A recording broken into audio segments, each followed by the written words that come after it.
Hello, hello, hello. I am so excited. My name is Nia Martin Robinson.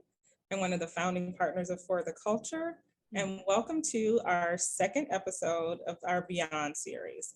Some of you may have seen the first episode, what we did around Pride, called Beyond Pride, where Representative Michelle Rayner Goolsby joined us to talk about what it means to think about Pride beyond just a parade and the commodification of it, but to really dig deep and think about everything from organizing and policy to making sure that LGBTQIA folks are safe in the workplace and in schools.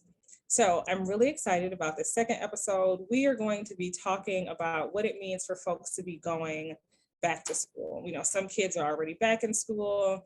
Young folks are getting ready to go on to campuses. And we're really thinking about what does it mean, you know, being 2 years into the pandemic, how are we thinking about moving just beyond traditional education and having the opportunity to really use the pandemic to think about a different way to teach. And so I'm joined by two really amazing folks who are going to talk to you today and talk with me today about what some of that means and what it looks like. So we have Dr. Wendi Williams. Welcome. Thank you. Dr. Wendi Williams' work really threads the intersection of education and psychology with Black women's liberatory leadership practices to educate teachers, institutions, policymakers, advocates, and the general public to understand our everyday lived experience. She's currently working on 3 books, not 1, not 2, but 3 books exploring the work and leadership experiences of women. One's called Black Women at Work and We Matter, Intersectional Anti-Racist Feminist Interventions with Black Girls and Women. I would like to sign up for a pre-order of that, please. That one exists, actually. I can get one to you. Absolutely. And then a co-edited book, A More Radical Elsewhere, Foundations, Understandings, and Practices for Our Freedom. She's president of the Society for the Psychology of Women, Division 35 APA, and sits on the National Board of Girls Leadership. It's an organization that equips girls with the skills to exercise the power of their voices. Dr. Wendi Williams, thank you so much for joining us. I'm so thrilled to be here. Absolutely. And our other guest is not really a guest at all. It's Jamor Gaffney. Jamor is an experienced consultant and organizational strategist with deep expertise advancing equity in K-12 education and the nonprofit industry.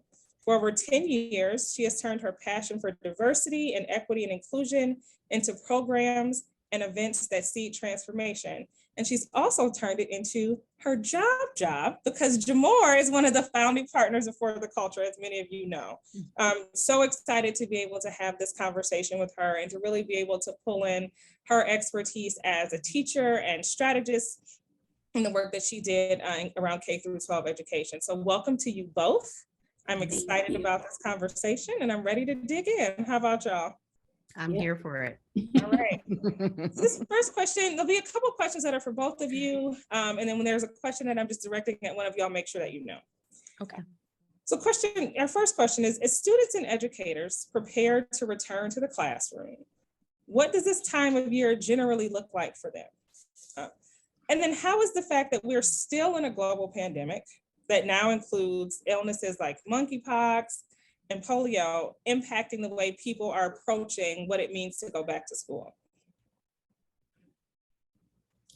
Jamor, go first? Yeah, thank you. Yeah, so I feel like, the first part of that question, I think I can definitely lend some insight to when I was a teacher in the, before times, right? Preparation for me looks like getting my classroom, cleaned and ready and, decorated for my students, doing curriculum mapping and lesson planning, reading over student files to notate accommodations, and then, collaborating with other teachers in my department.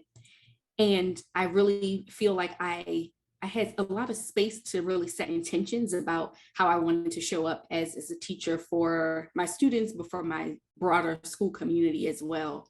And, I taught world history during the Ebola outbreaks, and that to me doesn't even begin to compare to what it is or what it must be like for teachers today having to prepare to return back to school, making sure that they're up to date on the latest tech and the software that, some higher up has mandated them to use this year. Communicating with parents, I feel like it's more important than ever, as far out in advance of the school year as possible.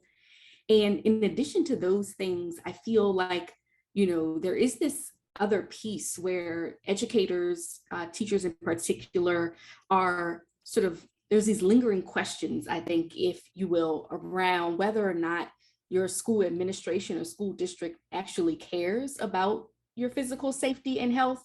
Mm-hmm. And so if you're combining all of that with the already, very busy time of year that is back to school, I can definitely see how, this feels really different and distinct for educators. And for students, my heart just breaks for them, because they've been able to witness, what quote normal school experiences look like, feel like, etc. But for the past 2 years, they haven't been able to experience that normalcy.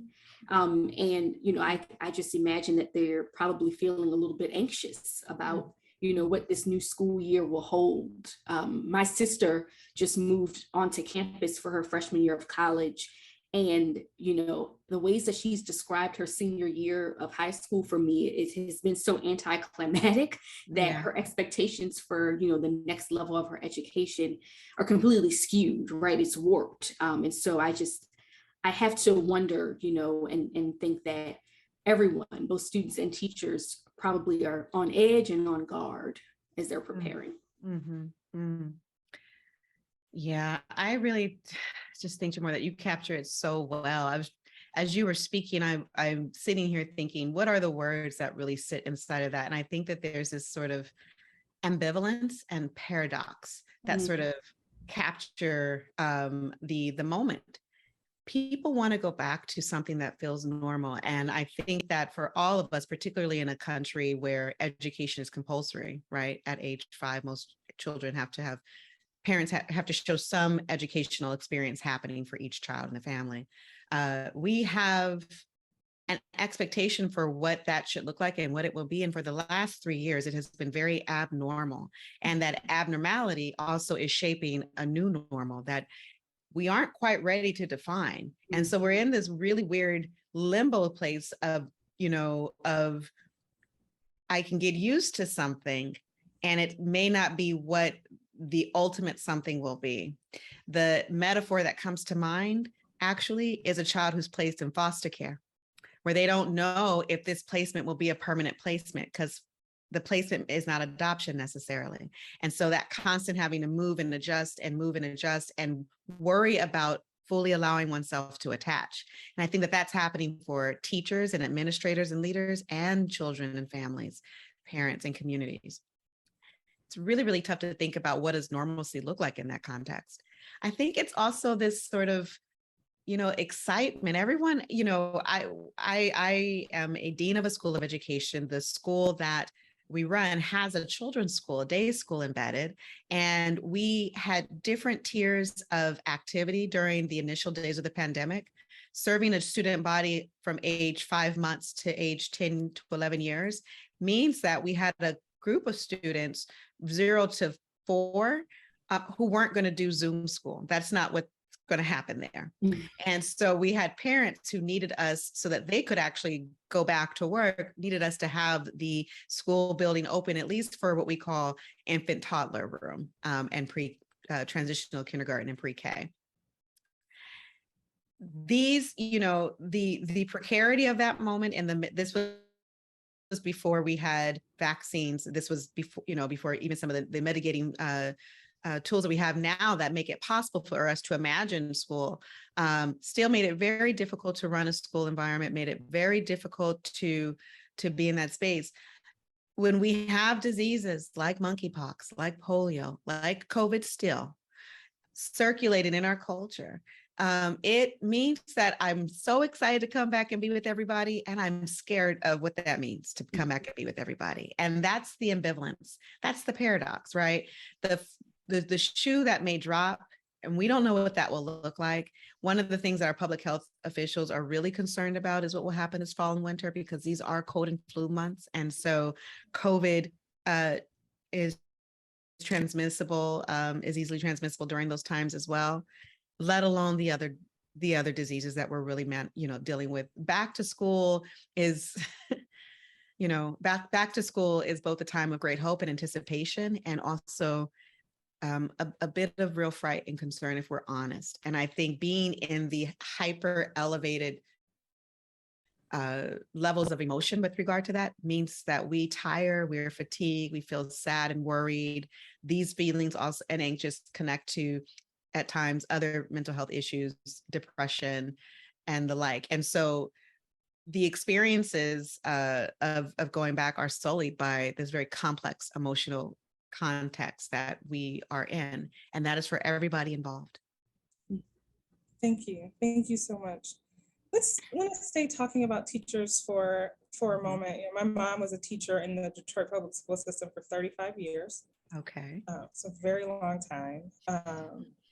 And I know that when she was in the classroom, a lot of these things that I'm about to talk about were true, and so are still true today. Mm-hmm. Teachers have historically faced challenges like underfunding. I remember my mom having to, collect and buy items for her classroom, make sure that there were even times like making sure that there was snacks or food for kids in her class to eat who didn't have that, didn't have access to that at home.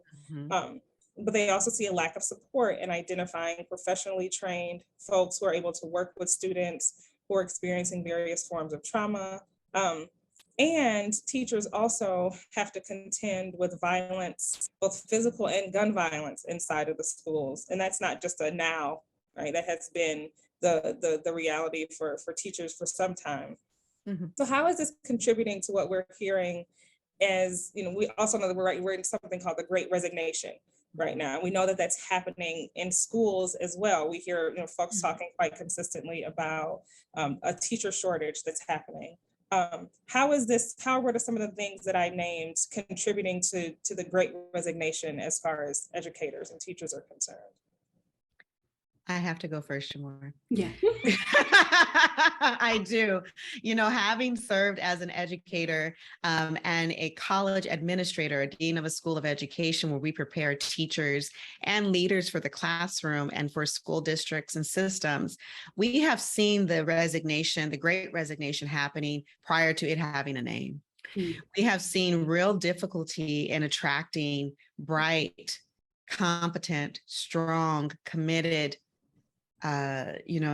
educators, loving, compassionate educators to the classroom, and keeping them and sustaining them there, all because of some of those conditions that you just described, Nia, that have been in place for your mother and many others. There's that Abbott Elementary sitcom.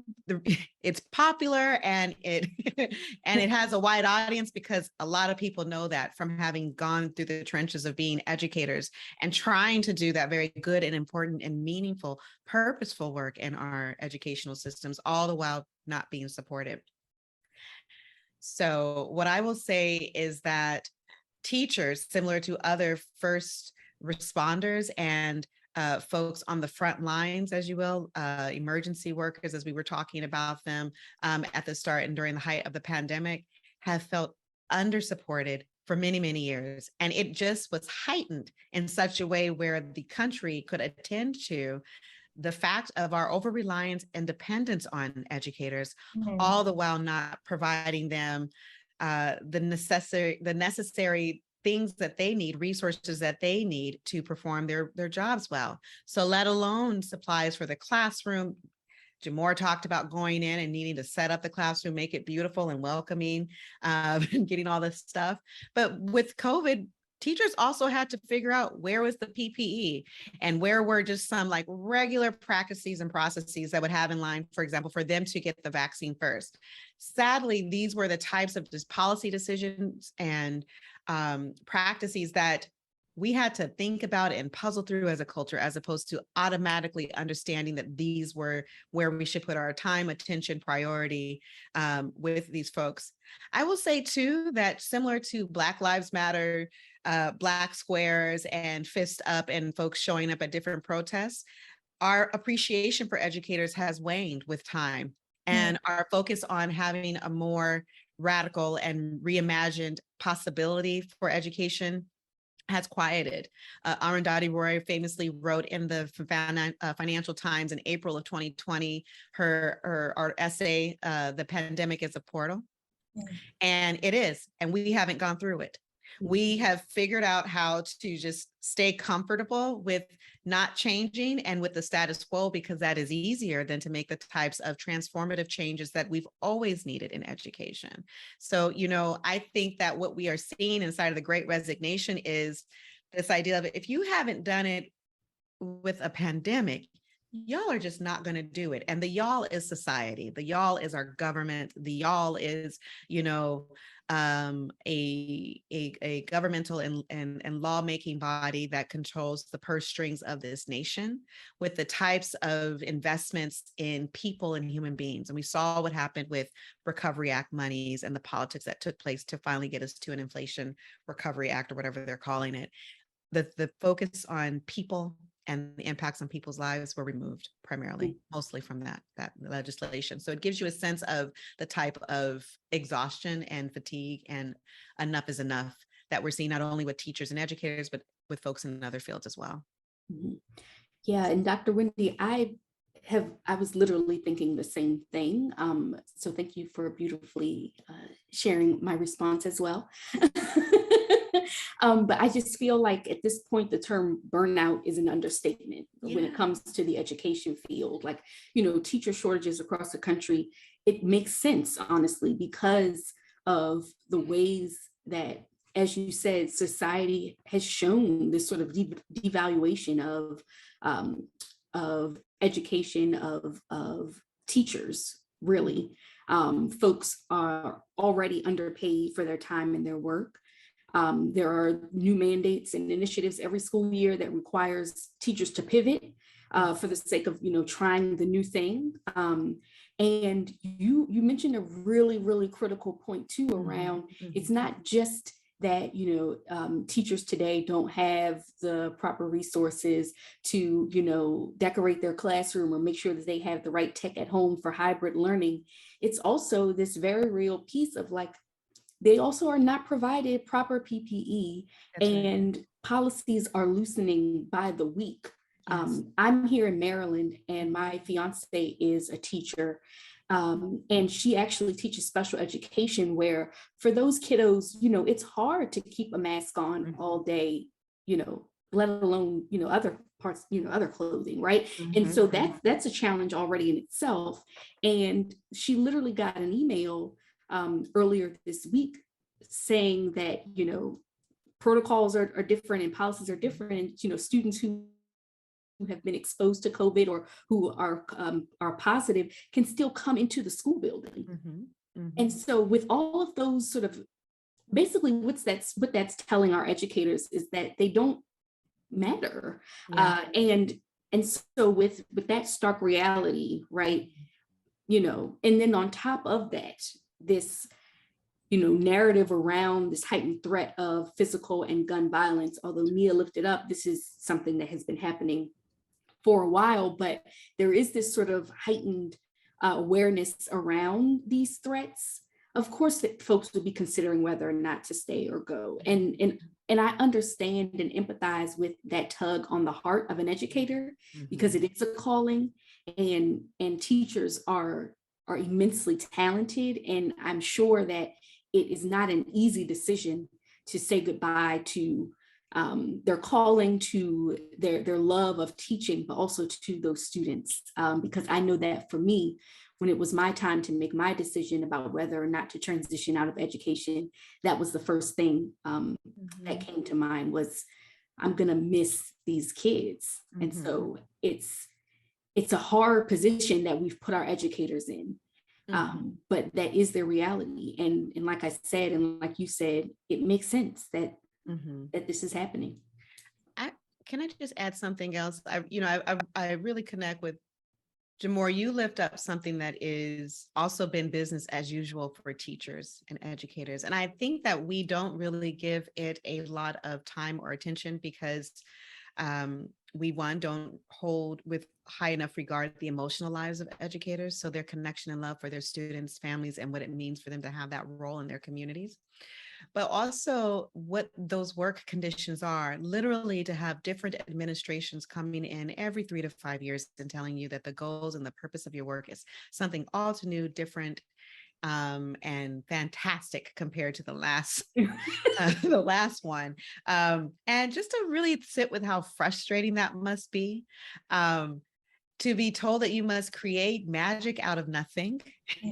And we have this new curriculum, we have this, we have that. And as an educator knowing, yeah, you just spent another $1 million on another curriculum serving another, think tank or some other, entity that is so far removed and away from the actual lived experiences of me as an educator or these children. Yeah. We could have spent that money on jackets or coats in the winter. We could have spent that money on improving the building that is falling apart because the plumbing is not working and we see lead in the water. We could have done so much. We could have bought books that the kids can actually take home or build out our library or create, we could have done so many other things. Part of why I think teachers are leaving the classroom and a type of resignation that we see with teachers leaving the classroom is going into leadership to leave the classroom.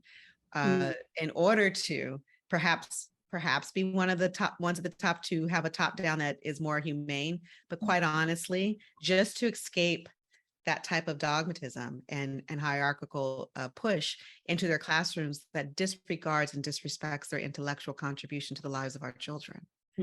That is so insulting. That is entirely insulting to not trust an educator with the knowledge base, the capacity to learn, reach, and teaching is a relational love act. Yeah. To not have that be the core of the work. And also, I would say to do things on that level that are so disruptive to their work and their practice with their students, rather than to prepare them adequately and fully from the very start. And I won't go too far afield, but I will say that we have diminished the quality and the practice of teacher preparation and education over decades to such a degree that we set so many up for failure or to be overly stressed and just overwhelmed so that they are not as able to be as effective as they might be had we adequately prepared them. Probably, Nia, like your mother was prepared, old school. Yeah. Dr. Wendi, this next question is for you. So at FTC, we really work to utilize strategies that help workplaces shift culture, like shift their organizational culture in order to better serve impacted staff and employees. What are some of the ways that you've seen or implemented culture shift strategies around the delivery of education? For example, pushing folks to think differently about assessment and grading, for instance. Yeah, this is such a wonderful question because what it really, I think, gets at is what are the ways in which we address the infiltration and preponderance of white supremacist organizational culture in our schools and how it is used to name and state what is good learning or good schooling, and also delegitimize the other ways of cultural knowing and being in spaces that being in educational spaces that we don't honor and that typically show up in our Black, Indigenous, Asian descent, and Latinx students, and students coming from a range of backgrounds and cultural experiences that don't easily map onto a white Anglo-Saxon Protestant ethic around work and learning and what's the right and appropriate way to be. So teachers come into the classroom with that second set of ideas that are very much around perfectionism, that are very much around, competition and dichotomous thinking and being inside of a binary that we know doesn't work anywhere in the human experience or in this experience on this planet in terms of how the world actually manifests. So when we're working with our students, for example, and ways in which I've seen that happen in my work, it's thinking about what is an A? Is it more important that this child learn how to engage these mathematical concepts, and that it happen, that we want to see it happen and for them to grow in capacity over time? Or are we grading them, giving them an A or some other measure of performance because they did it in a type of way that is contained, that their performance is contained in a way that we've established are the right ways to do it? For example, can you only express and demonstrate what you know in a written paper? Or can we see the pragmatics and the dynamics of storytelling show up in, for example, a podcast assignment, or an assignment where the student is creating a documentary story and is able to, show a full range of their knowledge base, and in fact, a bit more when you think about it in terms of the social, emotional, personal, or person-centered aspects of learning, as well as grounding down in their research. So I feel like there are these ways in which that has been interesting to push. I've, as a rule, try to work in spaces that align with my values, because I do not think that it is a good use of my time to be in conflict with white supremacist values. I think that's a waste. So I rather go to where we can cultivate that and create the learners who then become professionals who are well healed to be in those spaces. That feels more productive to me as a strategy, a life strategy. I think more than anything, though, it's really taking the wheels off of and unlocking ourselves, uncoupling ourselves from, the idea of how it's supposed to be. And for us all to have the exploration into the ways in which we've been socialized as learners, and we've been socialized around what is school, that is underguarded and reinforced by these white supremacist organizational cultural pieces. And, Tim Akun's work on this is what I'm really thinking about, and the ways in which Layla Saad has sort of laid some of those out in her book, Me and White Supremacy, help to elevate these and make them tangible and digestible, so that people can see like how these ideas that probably feel really high and academic when I'm saying them manifest in your life when you make different decisions around anti-Blackness, racism, or, the ways in which you're engaging and you think it's just, like, what did I do? And it's like, oh, well, let me tell you why. So I think that these are some resources that folks can use to ground down to actual practice and make meaning for their own work. Yeah. And so, Jamor, is there a role that culture change can play in shifting the conversation about educational equity locally and nationally? And I'm thinking particularly in states like Florida and in Texas, where legislation has been passed to disrupt the teaching of things like critical race theory, or what folks want to call critical race theory, and where schools are trying to create more inclusive environments for students. Mm-hmm. Yeah, well, I feel that's a great question. And one thing that I'm sort of sitting with, and Dr. Wendi, you sort of mentioned this earlier, but one thing that would be nice in an ideal world is, having an administration that actually believes that culture change is possible. I feel like, there is such a huge commitment to the status quo in this country, and we don't even realize most of the time, like, all the ways in which we're in our own way. And so I feel at the national level, there is an opportunity, again, in an ideal world, where a narrative can be crafted that actually supports and names the kind of culture shift that we know can serve and be different for student outcomes and experiences, right? We know that we can be better, but for some reason we are just committed to staying the same, regardless of who it's serving or not serving, right? And I feel like at the state level, particularly in places like Florida and Texas, where, again, and even North Carolina, where this piece around narrative has become really important in terms of who is able to craft what these words mean, right? Or what this sort of new fear is. And at the state level, so much of what's happening is driven by fear, but we know that culture change can't really happen like in that space alone, right? We need more courage, we need more risk takers, we need more organizers to see the type of change that we know is possible. And so, to those folks in the states who are, most affected and impacted by this crazy legislation that's happening, my hope is that they are able to organize in ways that speaks louder than the status quo, and this precedent around what to be fearful of is showing up. So Dr. Wendi, I saw there was a lot of nodding in hearing Jamor's response. Just wanted to see if you had anything to add to that. I love what Jamor is saying. I just really agree. I just agree so much with what she's saying. So it's my amen over here. Like, absolutely. So this is another question for both of you.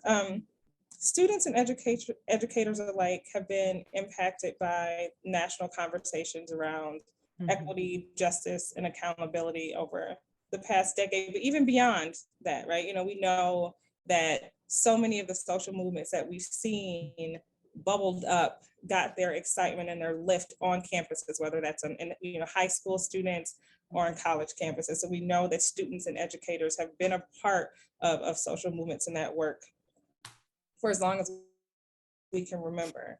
But right now, teachers and students are also simultaneously navigating some of the most dangerous educational and societal conditions in the past 50 years. Young people have a better understanding of things like autonomy and inclusion, but they're also more susceptible to violence in schools than at any time in history. Right? So there's just, the two sides of this world that are happening. Within this current climate, how should we be thinking beyond the current state of education? And what's your vision and hope for the future of the field? So let me go first so that Dr. Wendi can have the last word on this, because I feel like she's going to take us home.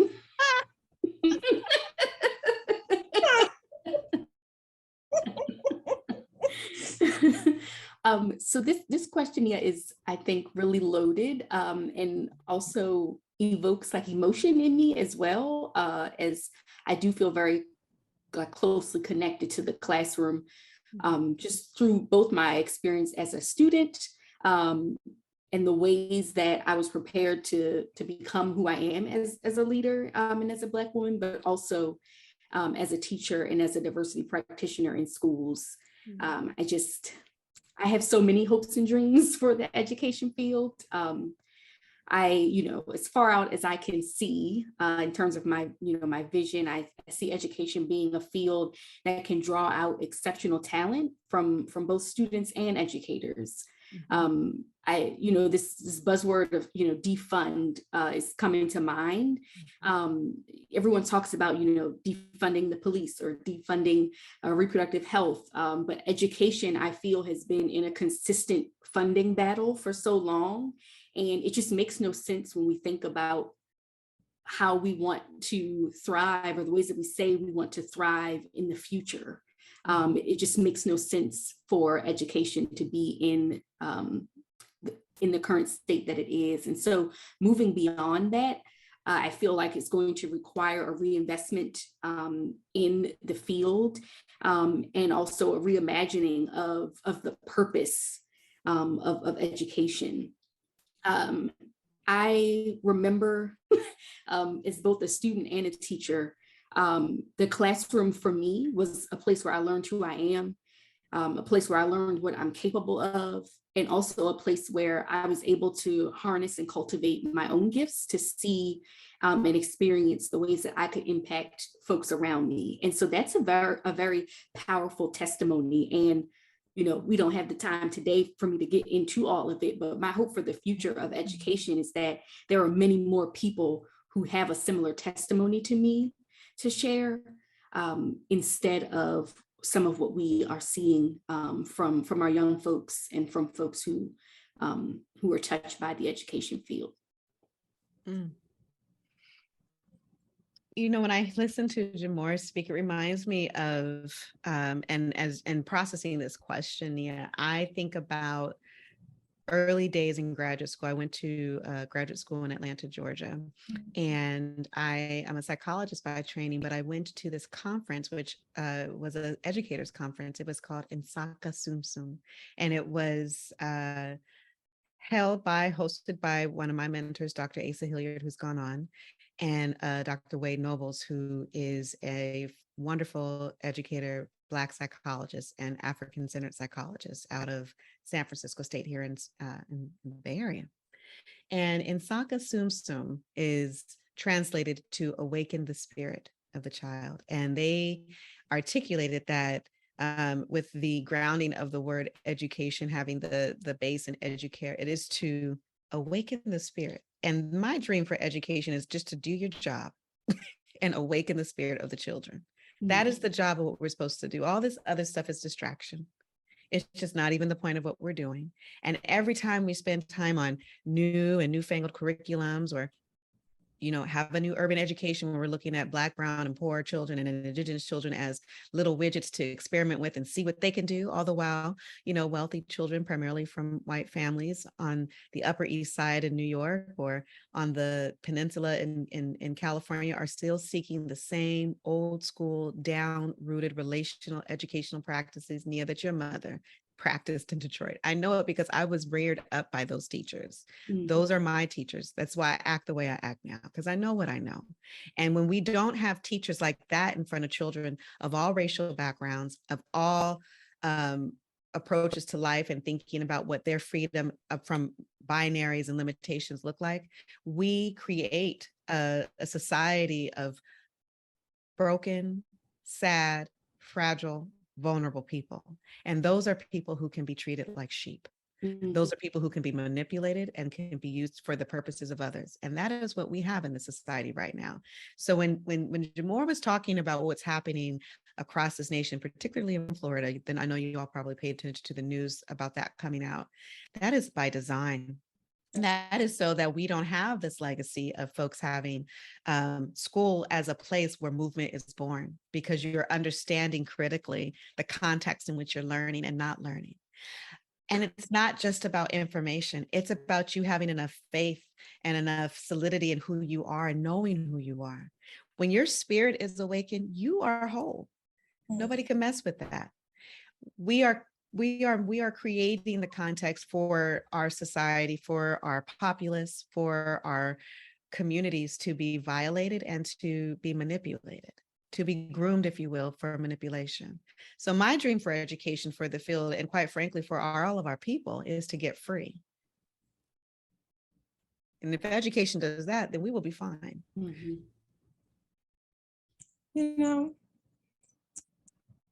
For a moment, I was sitting here thinking, maybe I'll close us out with another question, but I think that where Dr. Wendi just left us with this idea that moving beyond just this idea around the current state of education to looking at education as a path and opportunity for freedom is where we should end. So Jamor and Dr. Wendi Williams, thank you so much for being a part of our second episode of Beyond Back to School. So excited about having this conversation. Thanks to all the folks who are watching, who are going to share and post and repost. Mm-hmm. Thank you so much for being a part of the FTC family. And thank you again, Dr. Wendi and Jamor, for being here. This was great. Thank you. This was wonderful. Thank you for having us. Yes, thank you. Thank you.